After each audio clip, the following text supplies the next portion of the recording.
I love gauges, and none more so than the type you find in a classic British sports car like the MGB I'm restoring. Now, part of the restoration has to be to fix those gauges because they cannot be expected to work after the car's been sitting up for 30 years, and they also look a little bit crusty. So let's take them apart, clean the glass, make sure they're working, and put them back together again. How you doing, folks? I'm Ross Kelly, and this is Endfloat. Okay, so we'll start one at a time. I obviously wanted to try a couple of things before making the video, so I actually cleaned up the bezel on this one here and the glass. Now, I haven't gone into the insides of it yet because, and I know the rev counter is not working, so we're going to have to investigate that. I made a start on the fuel gauge, but the glass isn't perfectly clean, and the speedometer, you can see that the chrome is kind of in a sorry state there, so that all needs to be cleaned up. Now I'm going to show you how I cleaned up the chrome first of all, and the glass, and we'll go from there. So at least that way, then cosmetically they'll look well immediately, and then we can kind of have a look at the internals. I don't know if the speedometer is, or the speedometer is working. I can only assume it probably is. They're not the type of things that go wrong very often. The fuel gauge is easy to test, but I don't know whether it's working or not. The rev counter, as I said, well, I didn't get any life out of it when it was in the MG, but I'm going to try it on the Golf and see if it'll actually register the engine speed in the Golf. It works in the same principle as the rev counter in the Golf, so it either will or won't work. And I know that we had an oil pressure gauge, although the needle is sitting up off the end stop there. It's showing 10 psi and it's not even installed in the car, so that will be an accomplishment, especially because the engine's taken apart. But the water temperature gauge I don't know about, so what we're going to do is we're going to get a heat gun onto the thermocouple on that and see if we're getting any life out of that. And if it is, then we're not going to go too far on that, but what we should be able to do is adjust the oil pressure to 0. We'll have a look into how we can actually do that. So let's start by cleaning up the speedometer. Okay, so the bezel comes off quite easily. If you actually, oh, there we go, that aside. If you look on the back, you can see there are little tabs and the slots. So all we're going to do is we're going to just turn the bezel until they line up with the tabs, and that takes the glass off and the bezel off. Okay, so let's put the speedometer itself aside for the moment because we're not going to need to do anything with that just yet. Next thing we're going to do is, see this blue ring here, that is essentially just a finishing piece on the inside. It's black obviously on the side that you can see, and that's that. So now there is a gasket, so we're going to try and recover the gasket without breaking it, and that's pretty straightforward. And lastly is the glass. Okay, now the glass is kind of bonded to the bezel. Okay, now what we're going to try and do is I'm going to just try and push gently. I'm going to see if it comes away without breaking the glass. Obviously if we break the glass, we're bunched. Just working around it, you can see it is actually starting to lift off. So now what I'm going to do is I'm going to just bend back those tabs. So we'll use little pliers to do that. I'm going to straighten them out, and I will try and free the glass off, and then we'll remove it then. Just thinking about it, what I'm going to do is I'm actually going to go around the glass with a Stanley knife and just push it in. Now, don't be hand-fisted in this, folks, unless you want to break the glass, okay? The other option here is, if you didn't want to remove the glass, you can just leave it in place and just try and clean everything up without removing it. I'm starting to lean towards that myself, to be honest with you, because as I said, I am afraid of breaking this glass myself now. Okay, you know what? Let's not remove the glass because I can see how this is going to play out. You can see how it is removed. If you decide you want to go down that route to try and clean it a little bit better, fine, but I just have this, knowing my luck, the bloody glass will break and then I'm banjaxed altogether. I'll be looking for a new gauge, or at the very least a new piece of glass for them. I'd imagine a whole new gauge would be easier to find, to tell you the truth. This is one of those nice jobs to do, I have to say. Like the little type of bench jobs. I do enjoy doing this, especially after having spent the last 2 hours removing leaves from my driveway. A hateful job altogether, I have to say.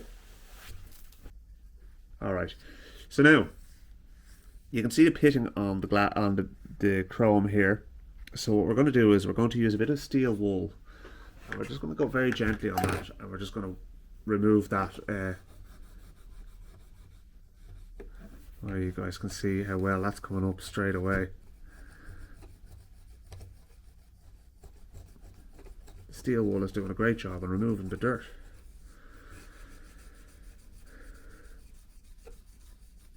So just go easy. You don't need to, you don't want to kind of scratch the chrome. There you go, you can see now the kind of how well that's coming up. So that's really nice.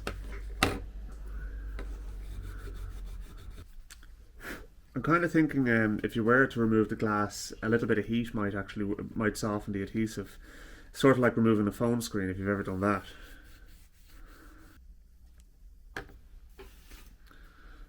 Alright. It's looking pretty good, folks.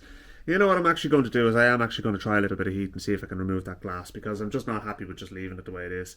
So, because it's not the right way of doing the job. If we remove the glass from the bezel, it means we can put some fresh adhesive on and get it right. Alright, so this is my heat gun. It's a Steinel 2000 watt heat gun. So I'm actually just setting it to 3, okay? So we'll just try a little bit of heat on this and see how we get on.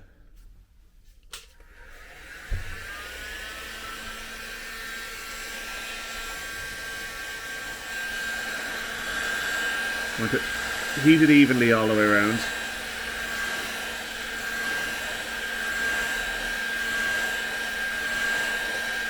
You're warming it up rather than getting it hot, if you know what I mean.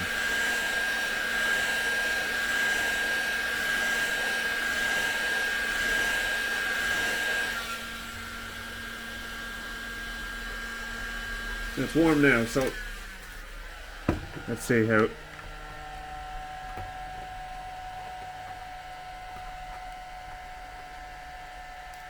Yeah, it is working. Okay, so the glue is soft. Okay, so now I'm going to bend those tabs back. I'm going to remove the glass and remove all the adhesive and get this right. Okay, so the tabs are bent back, and we're able to just gently, very gently, push the glass away from the adhesive. And there we go. So there's the glass removed. So now what we're going to do is we're going to scrape the rest of the adhesive off this, and we're going to clean out the inside of the bezel as well.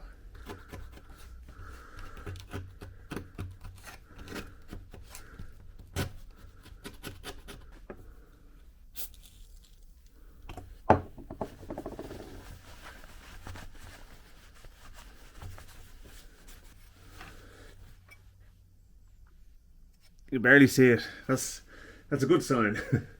So I'm going to put that aside now anyway, and we're gonna look at the bezel now and remove the adhesive from the inside of it as well.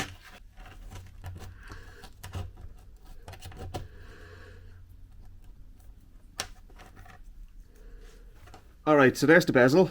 Clean enough inside there, to be honest with you. It doesn't need to be perfect because you're not going to see in there anyway. There's going to be new sealant over that. And the glass is put away safely there now. So I'm going to put that aside as well, and we're going to have a look at the gauge itself now. Obviously, I'm not going to go showing you the process on cleaning the glass on every single gauge. We're just doing the one, and I'll be doing all 4, but you don't need to watch me doing all 4 in fairness. The process is going to be the same in all 4. Okay, now, what are we looking at here? So, I'm trying to figure it out myself here at the moment. So, where it says 528, that is the trip counter. And it is reset with this little yoke here that you turn. So, isn't that nifty? So you just turn it and it basically just goes, turn it until it gets back to 0.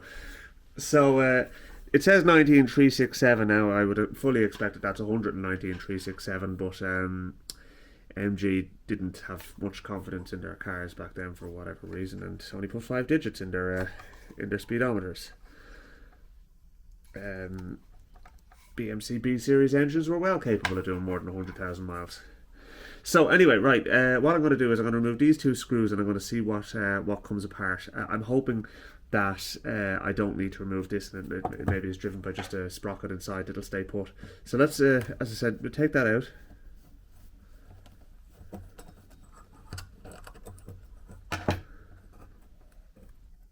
Now all I'm going to be doing inside here is I'm going to be just cleaning and inspecting, and anything that needs lubrication, I will do that as well. I'm certainly not going to be going winding back mileage or anything like that. And if you do feel the need to do that, then don't, please. That's great. Okay, so the little plastic the thing for resetting the trip counter stays inside the bowl there, so we can clean out the bowl. And this is the mechanism for our speedometer. So it's all looking pretty good here, to be honest with you. What essentially happens is you have a magnet that spins, and as the magnet spins, you can see it there. The magnet is driven by the cable, okay? And as the magnet spins, it pulls up on the needle through a mechanism inside, which then causes the speed to rise. Now what I am going to do is I'm just checking to make sure that everything is free to move and there's nothing untoward here. So yeah, you can see the outer cup there. The part that actually gets dragged by the needle is that outer part, and that's free to move. I have every expectation that gauge is working absolutely perfectly. So what I'm going to do is I'm going to see if I can get something like maybe a little Allen bit or something there to go in there and spin it with the drill and have a look and see if we get any indication of life. Alright, so there is the it's basically it's kind of like a flathead screwdriver bit of that size would do the job fine. This is a little it's a kit I have for opening screws that don't want to be opened. So now it fits nicely in the back, so we're going to give this a spin. I don't know what speed direction is supposed to go. I suppose anti-clockwise.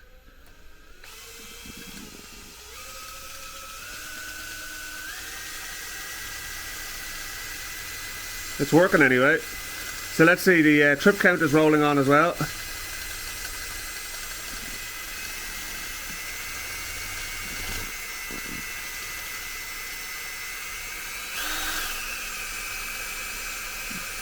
So we want to do a mile. See if the odometer does the job as well.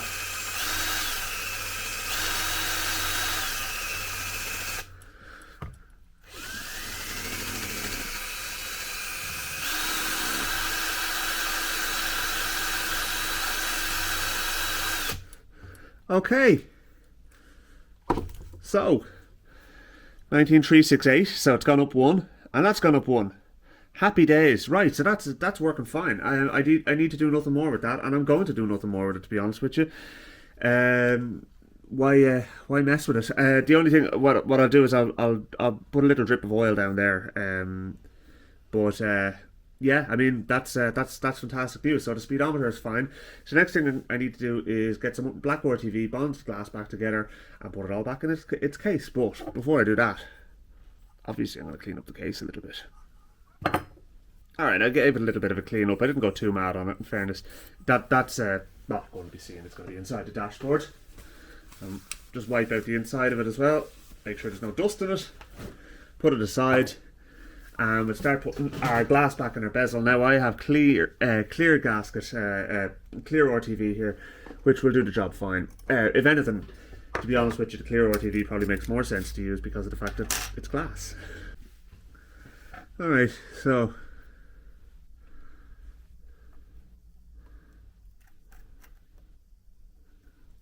bloody leaking at the side as well.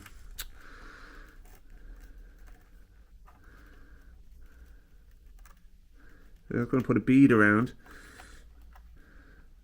Okay, now, so there's the bead of sealant inside there, and we're going to push our glass in, and that will keep it in place. And obviously it's going to ooze out the sides. We're going to have to wipe that off.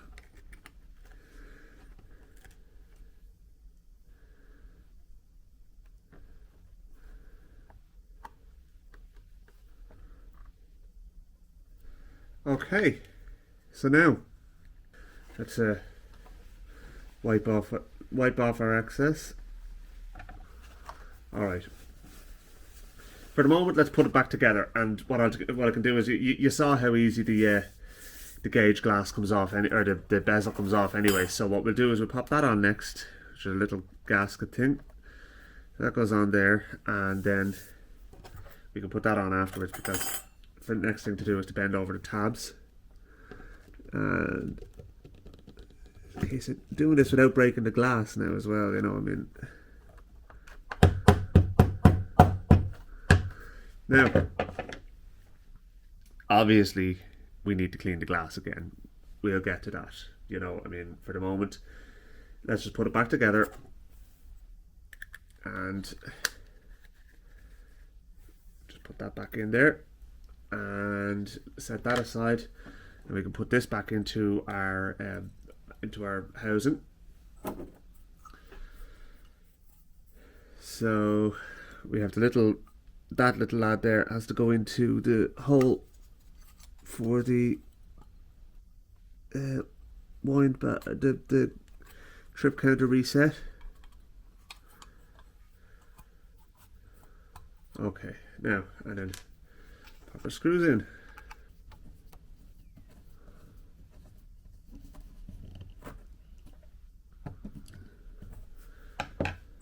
Okay, so that's that.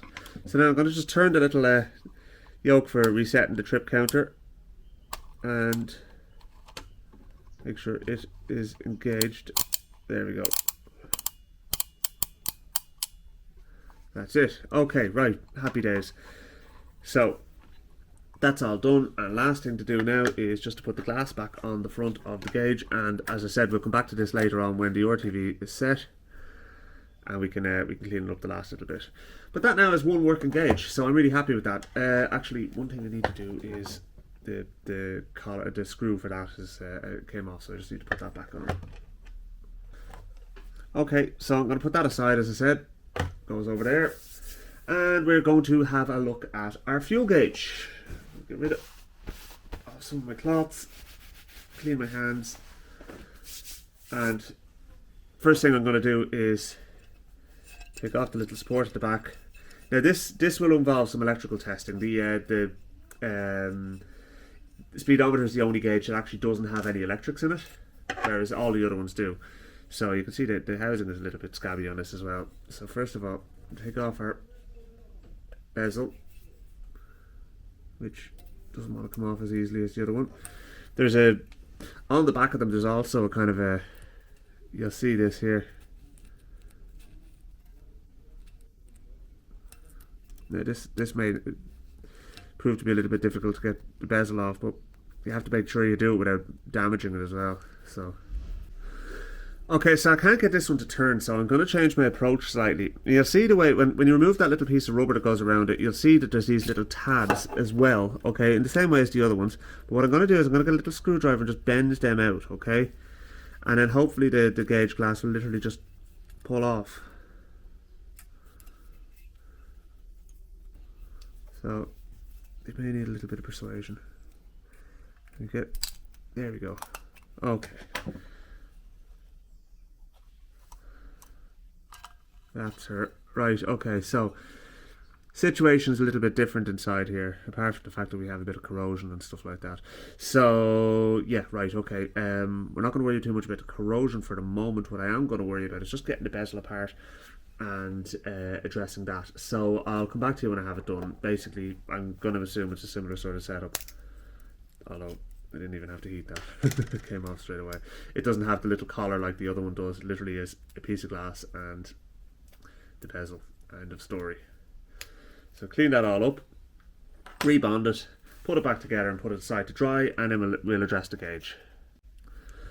Alright, so here is the fuel gauge with the little inner part removed as well. Once I cleaned up the face here, that actually just unclipped, so it's pretty straightforward. It literally just goes like that. You know, it just slots into place. And then the glass will keep that in place.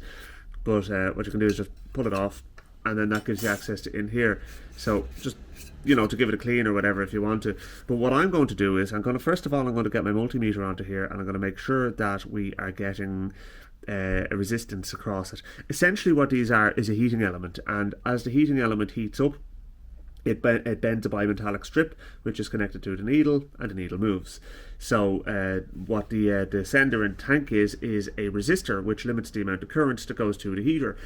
And the higher up the tank the resistor, the higher up the tank the sender is, the lower the resistance, the more power this gets, and the higher power or the higher level it shows. Sounds complicated. It's actually not. But anyway, look, let's get my meter out and we'll have a look and see what resistance we're getting in it. Okay, so at the moment my meter is showing OL for open line, which basically means it is not it's not registering anything. So you can touch those two together and it should show 0, or as close to 0 as needs be in this context. So right, what I'm going to do is I'm going to measure both sides of the gauge, and we are getting 61.1 ohms. So we have continuity in there, and 61.1 ohms, 60 ohms, roughly speaking, would seem to me to be quite a plausible reading. So the next thing I'm going to do is I'm going to put some power across it. Okay. So what we're going to do is we're going to get a 12 volt power supply, and I'm going to just put 12 volts across that gauge and see if the gauge needle rises. If it does, it means the gauge is serviceable, and everyone's a winner. My 12 volt power supply happens to be an old golf cart battery charger that I got off my dad. So right, in this context, it shouldn't make a difference which side is negative and which side is positive, simply because of the fact that regardless of which way the power flows through the heater, it should still do its thing. So now let's have a look and see what happens. The gauge is working. Brilliant. Okay, right. So that is functional. We take that off and we make sure that we just stick the meter on it again, and now that the heater is hot, it should actually show a different reading. So just for play around, let's have a look and see what that reading is. So let's stick that there. If you're ever doing electrical work, it's well worthwhile investing in a decent multimeter like a Fluke one or something like that.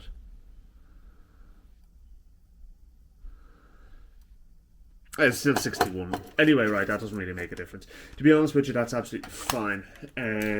So our fuel gauge is serviceable, which is fantastic, and that means that all I have to do is bond the glass back on and put it all back together again, and move on to the next one. And the next one I'm going to do is going to be the oil pressure and temperature sender, and then lastly I'm going to do the rev counter. There you go. That was not looking too bad either, and I did clean up the back of it a little bit, but it's obviously not perfect. It doesn't need to be. This side wants to be perfect.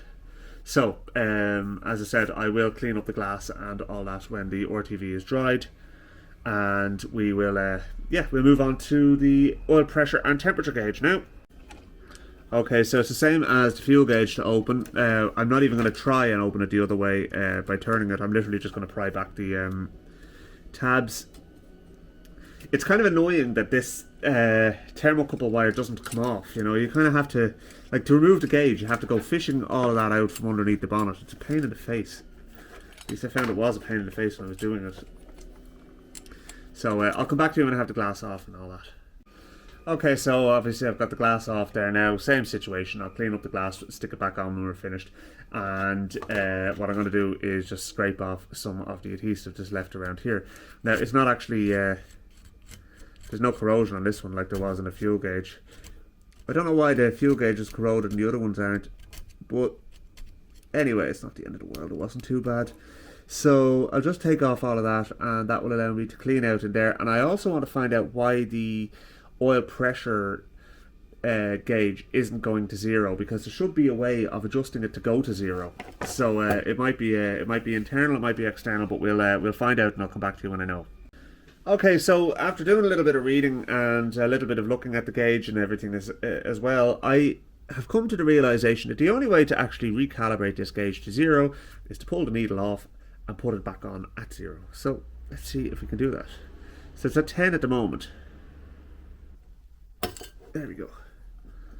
Just needed a bit of persuasion. Alright, so now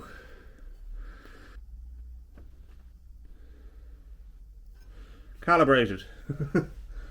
That's grand. Okay, so now, if you were to go and test the oil pressure side of things, and I know this one works anyway, so I'm not going to even bother, but if you were to try and test it, the easiest thing to do would be just to get a length of rubber hose and a foot pump or something like that, or if you have a compressor, just try putting a little bit of pressure on that. So as I could test it, you know, just for pig iron, and see if we get anything out of it. So yeah, we'll do it. We may as well. So why not? We're here anyway. Okay, so the output of my compressor is set to 60 psi now, and assuming I can get a seal on this without any leakage, then this should go up to 60 psi.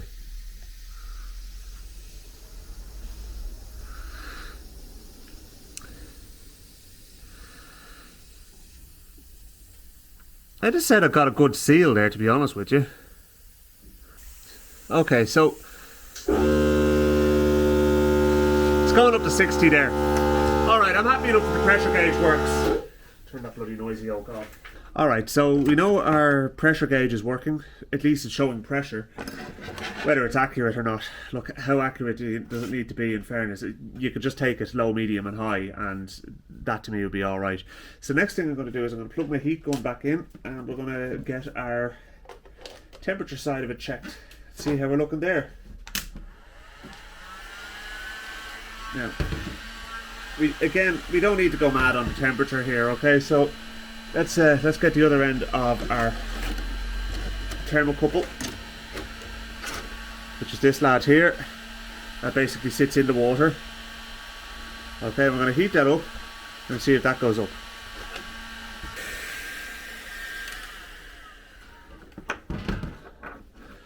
Not a goddamn thing, unfortunately, so I think it's fair to say that the temperature side of this gauge does not work. Okay, right, so what do we do to fix that? So let's have a look.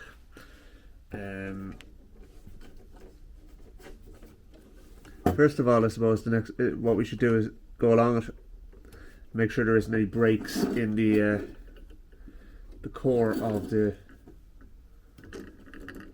actual thermocouple wire. I have a funny feeling I'll end up just replacing this gauge. Let's see if I can get a good second-hand one. Let's see if I can get a screwdriver and we'll take it apart and find out what's going on inside it.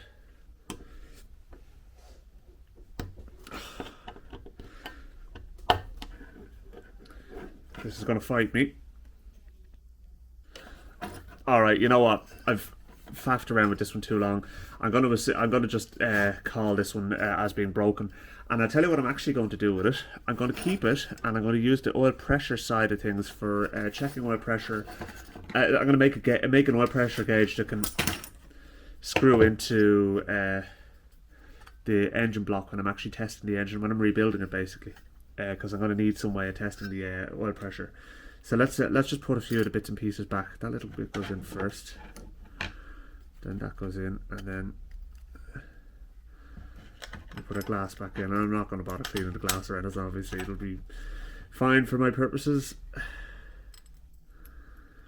Shame that it's not working, but, you know, look, that's one of those gauges. It should be relatively easy to pick up a serviceable one.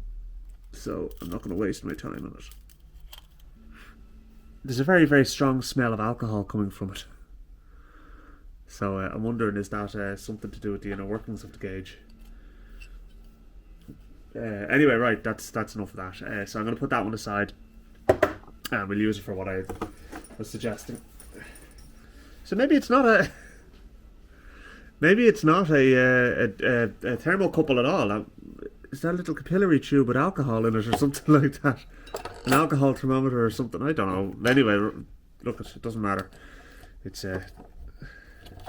I cut off the temperature, the temperature sensing part of it anyway. So now this is the one that you guys have been waiting for, and I know you guys have been waiting for this one because they never bloody work, these things. So let's have a look and find out what is going on with this rev counter. Why is it not working? What goes on inside them, and can we fix them? So I'm actually going to put a bit of effort into trying to fix this one if it doesn't work. The first thing I'm going to do though is I'm going to go outside, I'm going to hook it up to the Golf, and I'm going to test it. So I need to find out which of these two terminals. That's obviously ground, okay, and then I have to find out which of these terminals is signal and which one is positive. My suspicion is that that's positive and that one's signal, but you can't guess. You have to know. So we'll check it out and come back. Okay, so I was right. The bullet connector is actually the signal one, and then that is plus 12 volts, and that is neutral.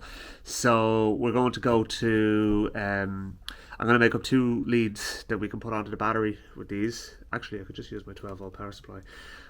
No, I won't. I'll connect up to the car battery, and then we will be able to test this and see if we're getting any life out of it. So yeah, I'll get set up and I'll bring you back.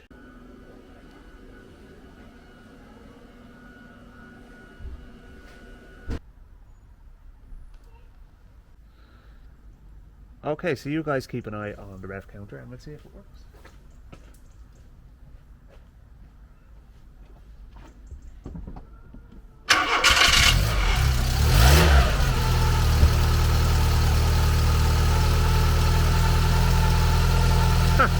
There you go, it is working, look at that.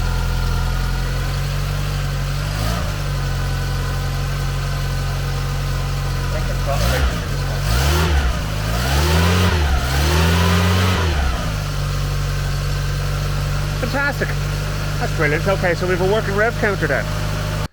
It's not the first time the Golf has lent its ignition system to one of my projects. I actually used a coil out of it to run the Lister D engine I restored ages ago as well. So it was a handy way of doing it this time. So literally all I did was I just connected up the signal wire to the negative side of the ignition coil, and then positive and negative just came from the battery. Simple as. It gave me a good way of testing it and basically ruling out the rev counter, meaning that the reason it wasn't working when I had the engine running in the car was the car's electrics. So it's an easier thing to fix. So it does mean in this instance that I'm not going to be kind of delving too much into the rev counter. I would suspect though that if there is a problem with your rev counter, it's probably a coil or something like that is burnt out inside it, and the likelihood is you're not going to be able to repair that, especially if water's gotten in and corrosion has caused the coil to go. So the only other thing is there might be diodes or something like that. You can measure them, see if you're getting continuity in one direction only on them, and that might give you an idea there. There could be a resistor. I doubt there's very much really in them, to be honest with you. But you know, look, I'm going to be taking the glass off. I'll have a peek and we'll see what's actually inside. Okay, so here's what's inside the rev counter for those of you who don't know and are curious. There is a small circuit board there. There's a couple of capacitors, a little IC on it as well, and then you have a coil over here. Now, it could be any one of those components that causes your issue, but the IC would be the most sensitive of those components, I suppose. So quite possibly it's that causes the issue. I know that they are prone to failure, so what actually causes the issue, I can't tell you, to tell you the truth, because I don't know. This one is working, so I'm going to leave it alone, to tell you the truth. I've kind of gone as far as I want to with the gauges now, so I know now that one of my gauges unfortunately is a casualty. I realised that I actually forgot to bring the clock down, so there is a clock for the car as well, so I'll retrieve that at some stage and have a look and see what's going on with it. But for the moment anyway, I think I've done enough. I'm quite happy with my progress today. So at least it means that the gauges are pretty much ready to go back into the car. I'll clean up all the hardware and glass and everything like that again, and yeah, then brilliant. I mean, that's it, done. So look, I'll leave it there, folks. So thanks for watching, and hopefully soon enough I'll get up and start doing a bit of welding on the car and start progressing the bodywork a little bit further, because that's kind of hanging over me now, you know, at this stage, and I know there's a lot to be done, and I want to get the bodywork done before I kind of get stuck into the engine or anything like that, because I want to have the front of the car finished and ready to receive the engine, if you know what I mean, before I do the engine. So yeah, and also I need to buy some tools and stuff like that for doing the engine. I want to buy an engine stand, all that kind of stuff. So that'll have to wait at the moment. But look, thanks for watching, folks, and I'll chat to you soon. Please do subscribe. It helps the channel enormously, and it doesn't cost you anything. But yeah, I'd really appreciate it. So I'll chat to you soon. Thanks for watching.